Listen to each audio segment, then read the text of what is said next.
Hi guys, this is Eve. Thanks for tuning into my YouTube channel. This channel is dedicated to exploring various topics of the metaphysics, looking at them from a very occult standpoint. Most of my videos I do nowadays, I like to give a disclaimer, whereas it's for the 144,000, okay? So these are people that are references that in the Bible, but the 144,000 are people that have Rh negative blood, okay? They represent 15% or less of the world's population. And if you are black, you're 4% or less of the world's population. So a lot of information that I share on my channel does not resonate with everyone. In fact, it only resonates with a small portion of the world's population. So, if you have, ears to hear, hear. If you have eyes to see, see. But it's really not something that most people are going to relate to. So it's going to sound like goo goo gaga, whatever the case is. And so, people who have Rh negative blood, right, if their consciousness has reached the pineal, then they are seeing into what you would call, quote unquote, a different dimension. Okay? And so we learn information in degrees. Okay? So once it reaches past your 33rd vertebrae, or degree in your back, and it goes into your head, you can start to be alienated in a way, and start to be demonized within the world, because you just don't see things the way that other people do. And so, this is information that can be very frightening, very difficult to, I guess what you would say, very difficult to digest, right? And it will conflict a lot with your ego, or what have you. The subconscious wants to keep you away from the real truth, just to send you back here to basically this hellhole within a restriction, okay? And so, you're supposed to reap the earth, but not think about reaping the earth, whatever the case is. But that's what it intends for you to do, okay? So on this particular video, and I'm sorry guys if I'm a little bit tired, I've gone through a whole lot of opposition in terms of trying to get this video done. I'm having a lot of sinus issues, and that's because of my pineal gland, really.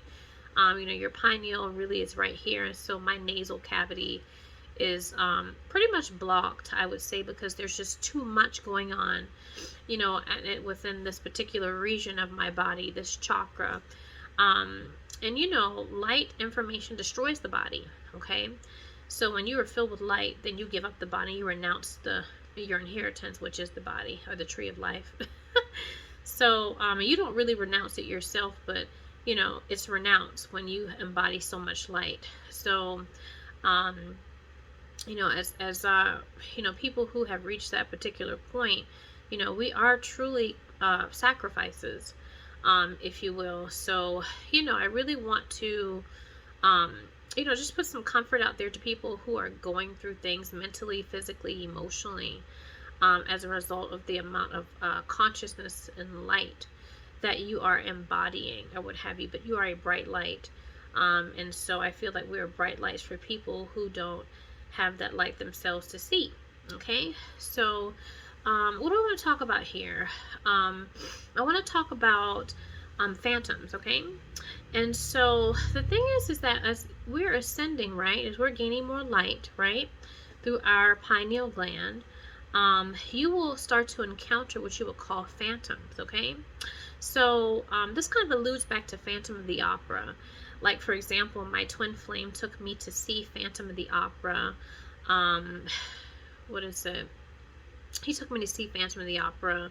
I can't remember. It's been years ago. It's probably been like more than 6 or 7 years ago, right? And so it didn't really dawn on me at the time, but the Phantom of the Opera is really about consciousness. Okay, it's really about consciousness. It is about if you look at the main characters, like Christine, she represents the Christ, right? So she would be Isis, and so her the man that she falls in love with, his name is Raul, right? So he's Ra. Christine Ra, right? And so the phantom represents the distorted aspect of Christine. So this is a phantom. And so every time we incarnate here, we acquire what you would call phantoms, okay? So it could be something very simple, like say if you want a pizza, right? If you want a pizza for dinner, and but you can't afford the pizza, or say you don't have transportation to get the pizza, whatever the case is, your cell phone doesn't work, and so as a result you can't order the pizza. Some type of circumstance might happen to where you can't have that pizza. So the thing is that the you that does not get the pizza is, doesn't go away, right? So you have that desire, but you yourself did not get the pizza. So that desire has not been grounded through your physical ego. And so as you acquire more and more phantoms, it becomes what you would call a demon. And so in the Phantom of the Opera, what is it? The phantom represents a demon. That's why he's covered in a mask. And so behind his mask, he looks very nasty, disgusting, and what you would call a disformed, right? He's disfigured. So, so this is what happens to us as we continuously reincarnate. We continuously don't get our inheritances, and so it creates what you would call phantoms or disfiguring within our subconscious. That's why when people do LSD, or they they do drugs and stuff like this, like hallucinogens, to get into the subconscious, it can be very strange. And so the phantom from the Phantom of the Opera represents that strangeness. And so oftentimes it becomes so strange that we reincarnate and we run back into a body, because of the fact that we can't really reconcile our physical ego, right, which is the pious aspect of ourselves, to the subconscious, which is the veil of our ego, or the devil, what have you. And so I feel like, it's so important for us to be somewhat, quote unquote, comfortable with the dark, with the shadow aspect of the personality. And it's very difficult. Now, the natal chart, your sidereal natal chart, especially if you're over the age of 30, right, looking at your Vedic sidereal chart will definitely help you to get in touch more so with the darker side of the personality before you, quote unquote, get in touch with the dark side, right? Knowing is half the battle. And so as you're ascending, what you don't know about yourself will hurt you. Okay, it will hurt you. And so it's oftentimes best, it is best to know your natal placement when the subconscious is being formed and being taught these things. The royal families, the elite families that would have you, like the British royal family, they learn this information from very young. So that's why they're able to reap the earth, or, get so much money and that type of thing, because they have this occult knowledge. But we don't get it until we're awakened or illuminated, and really at that point it's just pretty much too late or whatnot. But this is just to kind of pacify, this information is kind of pacify you as you are being crucified, or you're meeting the subconscious. So the crucifixion is when the conscious and the subconscious are brought together as one. Okay, and so I really, if you people, my people, I should say, but if you are having lots of problems mentally, even physically, emotionally, it's probably due to energy blockages. Okay, and so astrology is about the astral realm. It's about energy blockages. Or not energy, but it could signify energy blockages, energy that is not being realized through your physical ego. And so if you want to have me look at your, if you want to take action, right, and have me look at your sidereal natal chart, I'll be glad to do so. If you are a RH negative, a lot of people, have astrologers look at their chart for like superficial things, like relationships, or I don't know, career or something like that. But if you are a part of the 144,000, you're really above a lot of the superficial lower chakra stuff. And so you really want to get in touch with your energy, or the ether, or the spiritual, in order for those things to be made okay again, I should say. So I'll put like my email address or whatever in the description, so you can email me and take action if that's something that you see fit. Okay, I want to talk a little bit about about certain placements that you might be having some issues with, right? Like your moon placement. I talk about the moon and how the moon is like your mother, okay? The moon is actually something that grants you a lot of stability, right, within the world. Because you have an outer world, but the moon is your inner world, it's your subconscious. And so we call this, like I said, the mother of your personality. It's something that makes you feel safe, secure, and comforted. And so oftentimes as the 144,000, we can be attacked spiritually, right? Spiritually attacked through the moon placement. Like, for example, my moon is in Libra. And so Libra is all about beauty and refinement, and, it's about relationships and things like that, and justice and fairness. And so oftentimes I'm attacked through my relationships, oftentimes I'm attacked with things concerning like beauty and stuff like that. Like I really love my nails. Like my nails is like my signature thing, what have you. And people oftentimes attack me with that. Like if my nails aren't done, people will say, well, I like your nails. Or like, say for example, if I get like a chip on my nail, that's when someone will say, oh, I really like your nails, as opposed to when my nails are just like, I just do them, right? It's just done. So, these are things that for regular people, it wouldn't really mean anything. But when it comes to your moon placement, especially for the 144,000, a lot of things that attack our moon placement tear into the auric field. And so it actually makes us feel a loss of comfort, a loss of security. It really kind of, I think, is more detrimental to us than newer souls, because we're very old souls. Okay, so this is something that's used against us. I want to talk a little bit about Rahu and Ketu.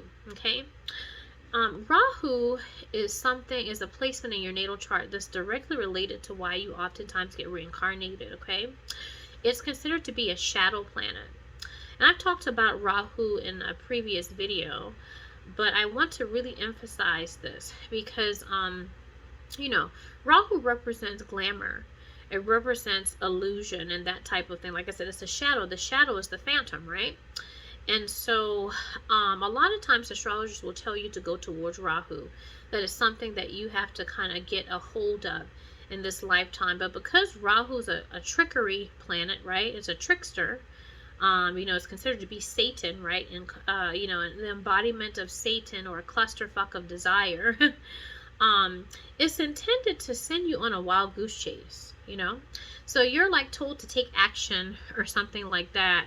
And, when you do take action, right? When you put something out there into the universe for you to ground or manifest something, and it does not manifest, right? It's typically Rahu, right? So it's kind of like a cat, like like you have like some, like, what is it? Those little what is it called? Those little wands or whatever, where you have like the little toy at the end of it. And so you're like, playing with the cat, and the cat is running after it. That's how Rahu is. Once you get close to it, he moves it. All right, and then you go, and then you come back, and then you get close, and he moves it. So the whole purpose of this is to drain your chi, or to drain your life force. And so with draining your life force, or what have you, is able to reincarnate you. So if you're taking action with something and it's not reciprocated, or whatever you're taking action towards, like I said, is fleeing from you, then chances are it has something to do with your Rahu placement. So, like I said before, I'll put a disclaimer, not a disclaimer, but I'll put like my email address in the description, right, of this video. So, if you want to take action and so forth, and really see, about your sidereal natal chart placement, and, just know some things about it that, could help you to restore your energy and that type of thing, feel free to email me. I'll be more than happy to look at it for you, and to create your chart for you to see, where your energies lie. Okay. So Rahu, do not go towards Rahu. It's important to maintain your desires, but you want to attract these manifestations instead of going towards Rahu. So a lot of times, like, people consider attracting to be feminine energy, but I don't really remain attractive, so to speak, because of my feminine energy. it's because of the fact that when I'm exemplified like masculine energy of going towards something, that something that I go towards never comes back towards me. You know what I mean? Like, type of thing. So that's why I just pretty much kind of sit and wait, you know, because I feel like, you know, what quote unquote God has for me, it is for me. And so I don't have to really go out and really so-called quote unquote get it, you know. And if I'm going out to get it and I don't receive it, then obviously it's not for me, right? So it's something to do with Rahu, right? Which is just a distortion of Ra. So I want to put that out there. You know, I really want to put out there that also too, in talking about Rahu, I have to talk about Ketu, right? So like, for example, for me, I have my Rahu in the 5th house, which is the house of children, pupils, and that type of thing. It's the house, it's Cancer. Cancer represents motherhood. So every time I try to really to be a super duper great mom and stuff like that, you know, things kind of blow up in my face, whatever the case is. So I'm always trying to strive to, you know, do stuff for my daughter, or, you know, even if it's like something to do with me personally, it's all to make sure that I'm okay so my daughter's okay, or what have you. And so, like I said, it's very fleeting. It's very fleeting. And every time I get close to doing something, it's kind of like, you know, it doesn't come to fruition like I want it to. Now, Ketu is the opposite of Rahu, okay? So people refer to Ketu as what you have done in past life, what you've mastered, right? What you're really great at and that type of thing. And so most astrologers tell you to go away from Ketu and go towards Rahu. I'm going to flip that. Go towards Ketu and go away from Rahu, because Rahu does not want you to realize whatever is within that house. Okay, like I said, if you're a heart of 144,000 especially, you will see that the more you try to strive towards goals in your the house that you have Rahu, the more those things probably seem to kind of, you know, slip through your fingers type of thing. Okay, so I want to mention that in terms of like placements and things like that that might be impeding your true ascension in a way. Okay, and the problems that you're having, excuse me, mentally, physically, emotionally. Really, I want to talk about, you know, just the natal chart itself and how it's so important to your ascension process. You know, like, this all goes back to Freemasonry, right? When you think of Freemasonry, what symbol do you think of? You think of the protractor, right? When you actually create your natal chart, whether it's Western or sidereal, right, it looks like a protractor created it, okay? So everything that's in our universe is based upon what you'll call quote-unquote mathematical precision, right? And so, like, as a clairvoyant, what have you, as I see people in the matrix, they look, I guess what you would say, like dolls, or they look dead, okay? As I walk around as a clairvoyant, everyone looks dead. So everyone looks like they're being puppeteered by their subconscious mind. Okay? So as they're being puppeteered by their subconscious mind, they're dead. You're dead because you're being totally governed by mathematical precision. So A plus B equals C. But when you get to a certain point that you become a Christ, then things start to not make sense, and A plus B equals D.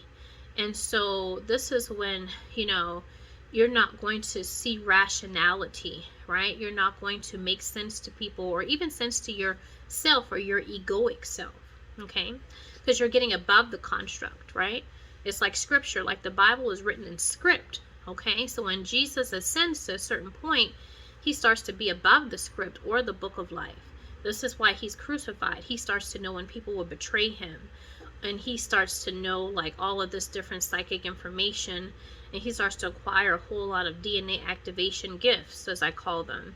So the thing is that you're supposed to stay scripted here. You're supposed to stay within your zodiac coffin, which is based upon mathematical precision, right? The Freemasonry protractor. It's all about geometry, right? The degrees and sextiles and what you would call, what do they call it? Squares and, you know, that type of thing, trines and so forth. This is all geometry. This is all Freemasonry.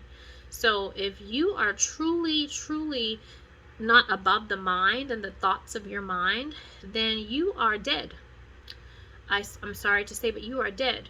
All this new age principles about, oh, you create your own thoughts and that type of thing. No, you create no thoughts. Thoughts are already pre-created for you. This is a script. And so it's your duty, right, to see beyond the script. And I think that's why a lot of times we don't undo a lot of quote unquote karma as it pertains to, people that we meet, right? Like, the subconscious will always keep you away from your blessings. Like, for example, like I talk about the subconscious and how it's intended to keep you quote unquote safe, okay? But, the thing is that the subconscious has grown to such, enormous heights that it's distorted. The function of the subconscious is not working properly, especially as it pertains to people like the 144,000 who have reincarnated so many times. So it's like, for example, before the age of 7, you're programmed, right, by your subconscious. These are your quote unquote formative years, right? So your brain is hardwired. And so say before the age of 7 you got bitten by a dog. Okay, you got bitten by a dog, and it left a traumatic impression upon your soul.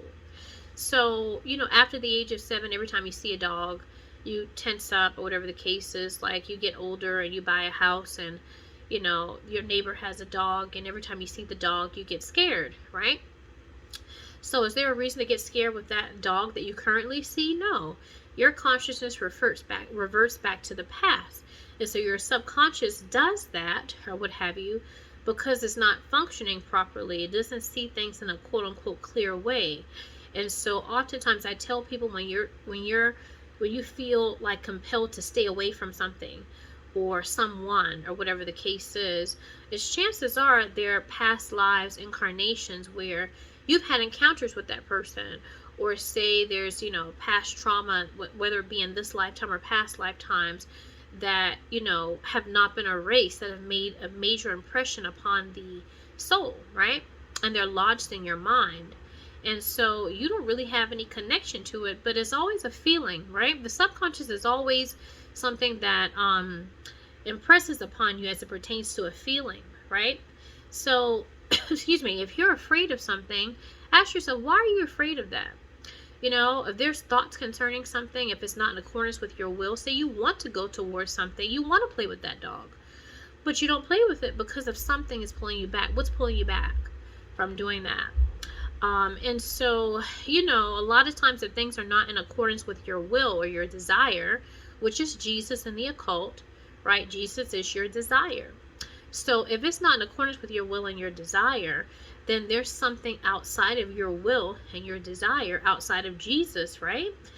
We are the salt of the earth, right? The salt has lost its flavor when your mind is reverting to fear concerning whatever thing that it is that's keeping you from realizing your quote unquote blessings or what have you.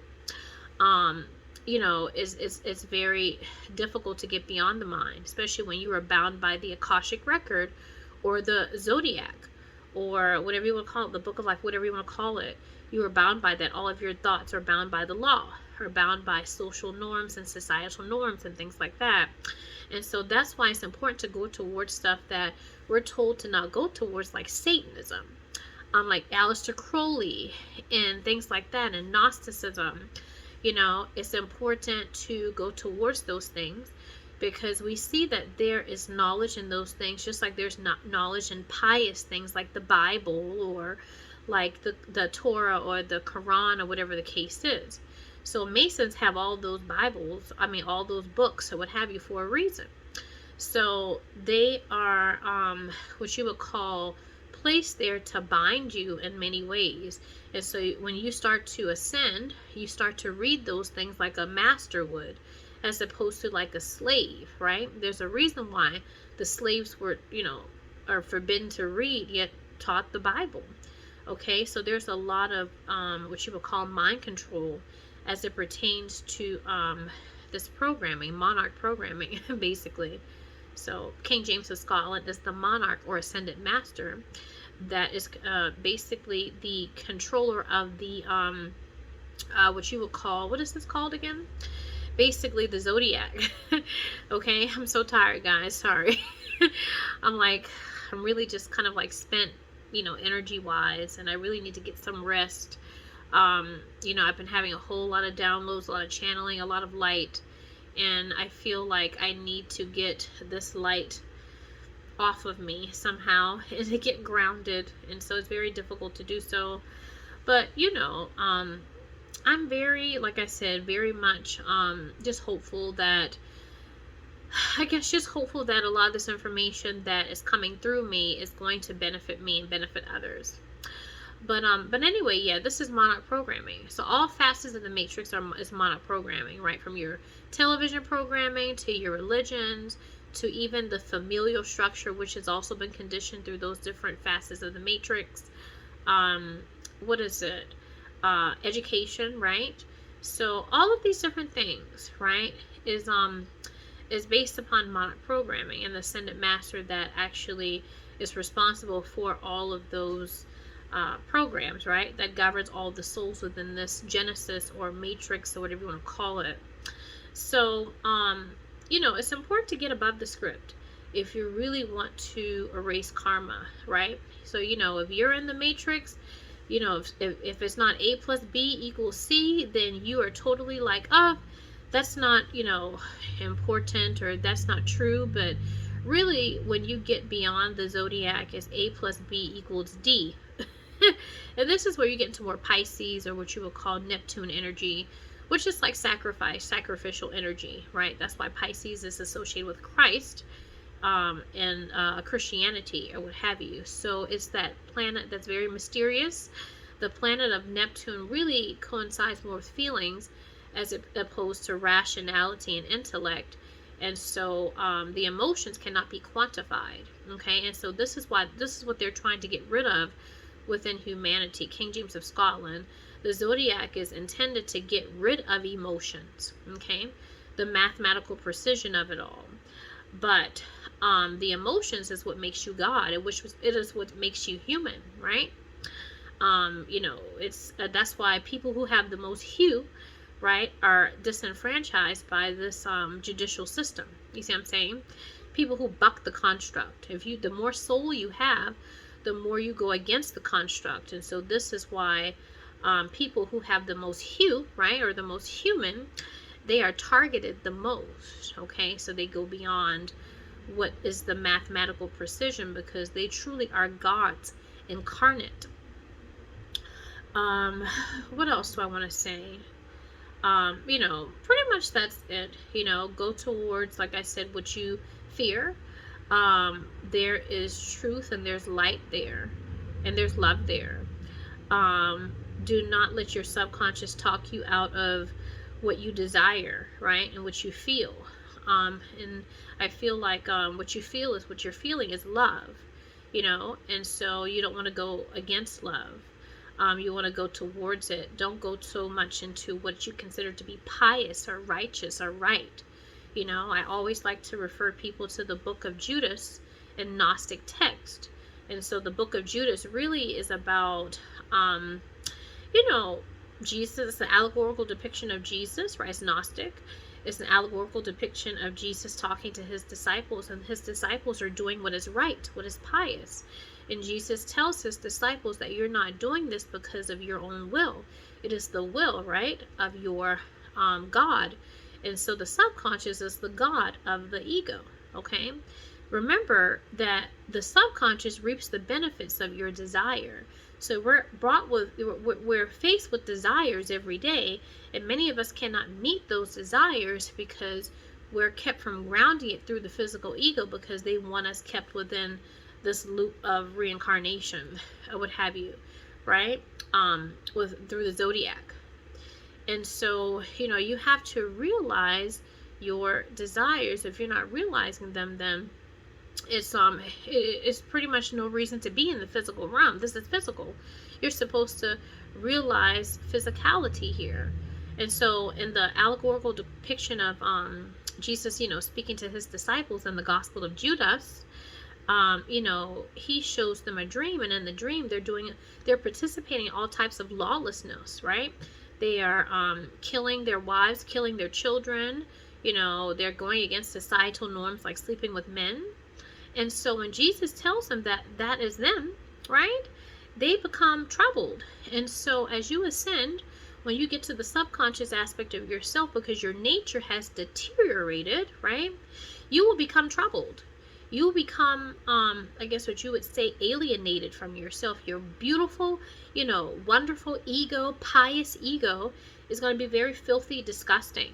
So this is kind of depicted with Jesus, right? The allegorical depiction of Jesus in the Bible, and how his mother represents innocence. But Mary Magdalene, which is the whore that actually is created, you know, as his incarnation has gone through, you know, his nature has deteriorated, okay?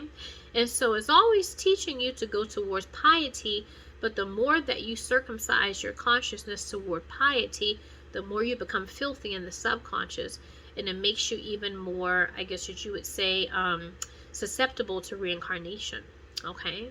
But we are conditioned subconsciously to do this, right? Like every time you see a TV program, right? How many times does the bad guy, right?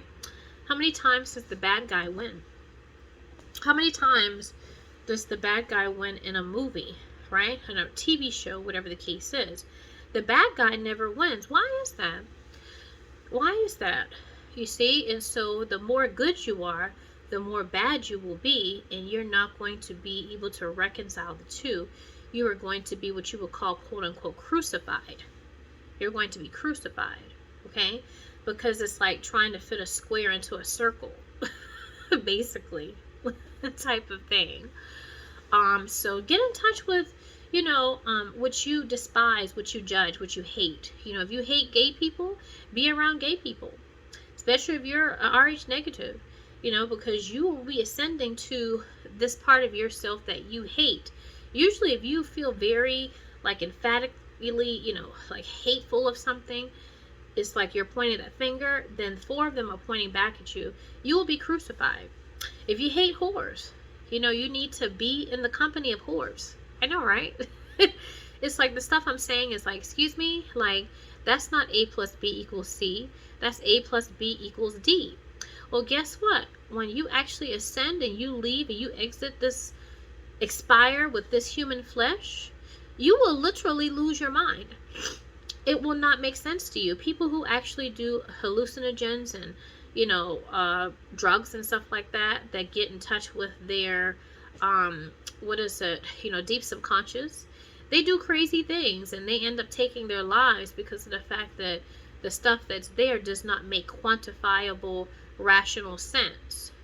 So what am I trying to tell you? I'm trying to tell you that, you know, there's a world that's you know, outside of you that you don't know, that you can't see unless you've reached a certain degree of being able to access that knowledge. And it's very scary. It's very scary.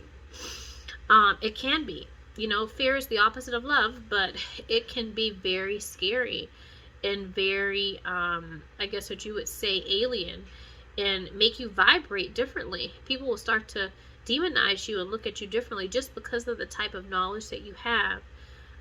You know, you invite a whole lot of demonic entities, if you, what you call it, into your being when you reach certain levels of knowledge, because the whole purpose is to keep you here, you know, is not to have you get beyond the restrictions and limitations of the ego. You know, it wants to push you back down and kick you back down. Don't look here. Don't go towards, you know, your fears. Don't go towards what you judge. You know, stay out of it. Stay out of it, you know.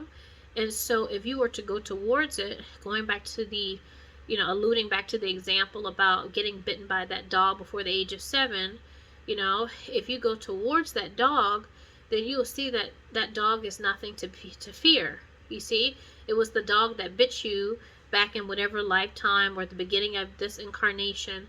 But that dog is just nothing. You can go past the, you know, the whore. You can go past the homosexual that, you know, maybe you had a bad encounter with. I don't know. Whatever it is that you judge, whatever it is that you're afraid of, you can go beyond it. You can ascend above it. but you can't ascend above it by staying away from it. And so the world wants you to stay away from it for a reason, so you can actually come back here and have to go through this all over again. And so I don't want that for my people. I don't want that for, you know, any of my family, whatever that is a part of the 144,000. You know, we are basically, like I said, family. You know, a lot of us, you know, we can't really procreate unless we, you know, copulate with one another. I suppose, you know, we will reject offspring if, you know, we don't really, like I said, commune with one another. So, you know, it's definitely a small knit group of people. And, you know, a lot of this information that I channel is a cost to me, is a cost to my ego, it's a cost to my flesh. But like I said, hopefully somebody can, you know, can benefit from it. So I think that's everything, right? The Phantom of the Opera. I talked about your moon placement, about Rahu and Ketu. I talked about being above the zodiac and the script, or what have you, scripture, or the mathematical precision of the Freemason construct of the matrix. You know, I talked about going towards what you're afraid of, and just how, if you guys have any questions, if you want to take action, right, and learn about your sidereal natal chart, or what have you, then I'm definitely about helping you, right, do that, especially if you are an RH negative, because I feel like that's very important, as we are gaining more light and ascending at this time, okay? Alright guys, so hopefully you'll take action, or what have you, and I will see you in my next video.